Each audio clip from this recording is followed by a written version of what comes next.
Hello everyone, welcome back to my YouTube channel. आज हम करेंगे क्लास 11th के अकाउंटेंसी का चैप्टर 15 जिसका नाम है बैंक रिकंसिलिएशन स्टेटमेंट के प्रैक्टिकल क्वेश्चन का सोल्यूशन नंबर 8। क्वेश्चन नंबर 8 जो हमारा बिलोंग करेगा वो सिनेरियो होगा हमारा when credit balance as per cash book, मतलब कि क्रेडिट बैलेंस गिवन होगा आपको कैश बुक का, जिसको आप अनफेवरेबल बैलेंस में बोलते हैं। क्वेश्चन नंबर 8 की शुरुआत करने से पहले कुछ बेसिक कंसेप्ट को समझ लेते हैं।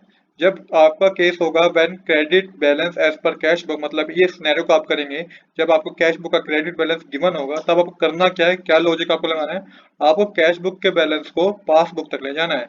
आप जब भी आपको ट्रांजैक्शन पढ़ के ये पता चले कि इस ट्रांजैक्शन से पासबुक का बैलेंस इंक्रीज हो गया है, तो आपको कैश बुक में वो आइटम को प्लस आइटम में मेंशन करना होगा, मतलब इस पर्टिकुलर अमाउंट को आपको प्लस आइटम में शो करना होगा। अगर आपको ये पता चले कि पासबुक का बैलेंस कम हो गया है, तो आपको उस पर्टिकुलर आइटम को माइनस आइटम में शो करना होगा। बस इतनी सी बात है, आपको ये बात ध्यान में रखनी है।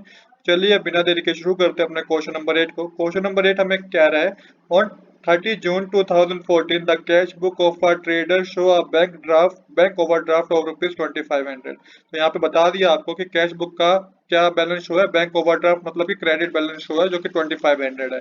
आपको क्या करना है, आपको बैंक रिकंसिलिएशन स्टेटमेंट बनानी है। आपको टोटल 6 ट्रांजैक्शन गिवन है। तो इस तरीके से फॉर्मेट होगा बैंक रिकंसिलिएशन स्टेटमेंट का। तो सबसे पहले आपको क्या करना होगा, आपको serial number, particulars, plus item और माइनस आइटम का कॉलम बनाना होगा। अब सबसे पहले आपको पहली ट्रांजैक्शन मतलब कि आपको क्या गिवन था, on 30 June 2014 cash book of a trader show a bank overdraft of 2500। तो बैंक ओवरड्राफ्ट शो है 2500 का कैश बुक का, मतलब कि क्रेडिट बैलेंस गिवन है ये आपको। तो यहाँ पे मेंशन कीजिएगा credit balance as per cash book, और 2500 को माइनस के कॉलम में मेंशन कीजिएगा, क्योंकि ये हमें क्रेडिट बैलेंस गिवन है, बैंक ओवरड्राफ्ट गिवन है, इसलिए हमने इसको माइनस में मेंशन किया। सेम इसी तरीके से हमें नेक्स्ट ट्रांजैक्शन जो अपने गिवन है वो है cheque amounting to ₹14,600 has been paid into bank, but out of this only 12,200 were credited in the passbook up to 30 June 2014। तो चेक था 14,600 का, जिसको हमने बैंक में जमा कराया। पर बैंक में जब हमने जमा कराया तो बैंक में तो सिर्फ 12,200 रुपीज शो हो रहे थे। अब इम्पैक्ट समझिए, जब हमने बैंक में चेक जमा कराया तो हमने कैश बुक में क्या करा होगा, अपने बैंक कॉलम को इंक्रीज कर दिया होगा डेबिट साइड का, और पासबुक में जो कितने का अमाउंट गया, 12,200 रुपीज का अमाउंट जमा हुआ है। तो अभी जो डिफरेंस है, उस डिफरेंस के अमाउंट को आपको क्या करना है, उस डिफरेंस के अमाउंट को आपको माइनस करना है, क्योंकि हमारा कैश बुक का बैलेंस ज्यादा शो हो गया, पासबुक का बैलेंस हमारा कम शो हो रहा है। और कैश बुक के बैलेंस को आपको पासबुक तक ले जाना होता है, तो आपको दोनों का अमाउंट का जो डिफरेंस है उसको आपको माइनस आइटम में शो करना होगा। तो यहाँ मेंशन कीजिएगा पहली transaction cheque paid into bank but not credited, जब 14,600 में से 12,200 माइनस करेंगे तो ये अमाउंट आपका 2,400 आएगा, जिसको आपको माइनस के आइटम में शो करना है। माइनस के आइटम में इसलिए शो करना है क्योंकि कैश बुक का बैलेंस बढ़ गया है, पासबुक का बैलेंस कम ही है इतने अमाउंट से, तो आपके कैश बुक के बैलेंस को पासबुक तक लाना है, तो आपको माइनस करना होगा कैश बुक में से। तो 2,400 को इसलिए हमने माइनस आइटम में शो किया। इसके बाद नेक्स्ट ट्रांजैक्शन है he had also issued check amounting 10,000 out of which only 3,600 had been presented for payment। अब देखिए हमने चेक दिया है किसी को भी 10,000 रुपीज का चेक दिया है, जिसमें से बैंक में सिर्फ 3,600 रुपीज का शो हो रहा है कि 3,600 रुपीज ही बैंक से निकले हैं। अब इस केस में क्या होगा, इस केस में ये होगा कि कैश बुक में से हमने क्या करा, 10,000 माइनस कर दिए, बट पासबुक में से सिर्फ 3,600 ही कम हुए, जिस केस में पासबुक का बैलेंस ज्यादा होगा और कैश बुक का बैलेंस क्या होगा, कम होगा। आपको कैश बुक के बैलेंस को पासबुक तक ले जाना है, तो आपको इसके डिफरेंस के अमाउंट को क्या करना होगा, प्लस करना होगा। तो यहाँ पे सेकंड ट्रांजैक्शन लिख के मेंशन कीजिएगा cheque issue but not presented 10,000 minus 3,600 करेंगे तो अमाउंट को आपको प्लस आइटम में मेंशन करना है 6,400 रुपीज। तो 6,400 रुपीज को आपको प्लस आइटम में मेंशन करना है।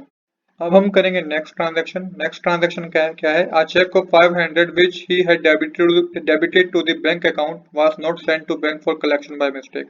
तो 500 रुपीज के चेक को कैश बुक में बैंक अकाउंट में डेबिट कर दिया गया, बट उसको किसी रीजन से, किसी मिस्टेक के कारण बैंक में नहीं भेजा गया। तो इस रीजन से क्या हुआ कि कैश बुक का बैलेंस इंक्रीज हो गया, पासबुक का बैलेंस उतना ही है। तो आपको कैश बुक के बैलेंस को पासबुक तक ले जाना है, तो आपको क्या करना होगा, इस 500 रुपीज को माइनस करना होगा। तो यहाँ पे मेंशन कीजिएगा, थर्ड पॉइंट लिख के मेंशन कीजिए cheque not send to bank for collection of 500 rupees को माइनस के कॉलम में मेंशन कीजिएगा। इसके बाद नेक्स्ट ट्रांजैक्शन है this is a debit in the passbook of ₹10 for bank charges and 50 for the interest. तो बैंक पासबुक में debit हुए हैं दो अमाउंट, 10 रुपीज बैंक चार्जेस के और 50 रुपीज इंटरेस्ट के डेबिट किए हैं बैंक ने, जिसमें पासबुक में हमारा बैलेंस डेबिट हुआ है। तो पासबुक में क्या हुआ कि पासबुक में वो बैलेंस हमारा कम हो गया, और कैश बुक में अभी हमने उसको कुछ किया ही नहीं क्योंकि पासबुक में इसका पहले इम्पैक्ट हो गया।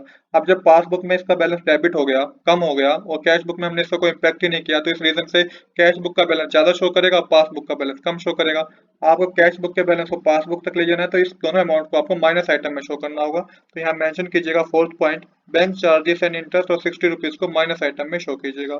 इसके बाद नेक्स्ट ट्रांजेक्शन में गिवन है, a customer directly paid into his bank for 1000 rupees but it was not shown in cash book. तो एक कस्टमर है जिसने 1000 रुपीज डायरेक्टली पे कर दिया हमारे बैंक अकाउंट में, और कैश बुक में हमने इसकी कोई एंट्री नहीं की है। जब उसने डायरेक्टली पे कर दिया हमारे बैंक अकाउंट में, तो पासबुक का बैलेंस क्या हो जाएगा, इंक्रीज हो जाएगा। कैश बुक में अभी हमें पता ही नहीं चला था कि उसने हमारे डायरेक्टली बैंक अकाउंट में जमा करा दिया, तो कैश बुक का बैलेंस कम होगा।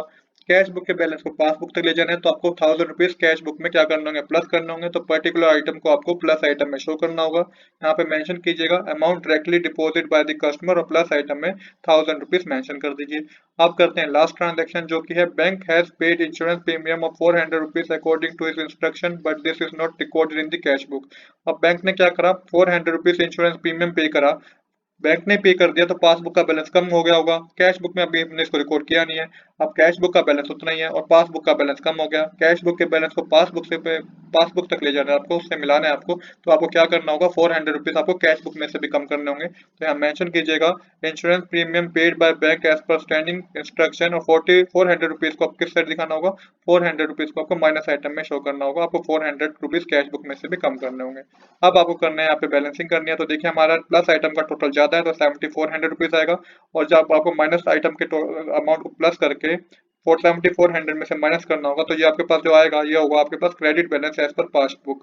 फिर जब आप 7400 में से माइनस करेंगे, माइनस आइटम के अमाउंट को माइनस करेंगे, ये आपके पास अमाउंट आएगा 1540 रुपीज। तो इस तरीके से हमारी डेबिट साइड और क्रेडिट साइड क्या हो जाएगी, इक्वल हो जाएगी। आज के लिए इतना ही। I hope you like this video. If you like this video please do subscribe this channel. Thanks for watching.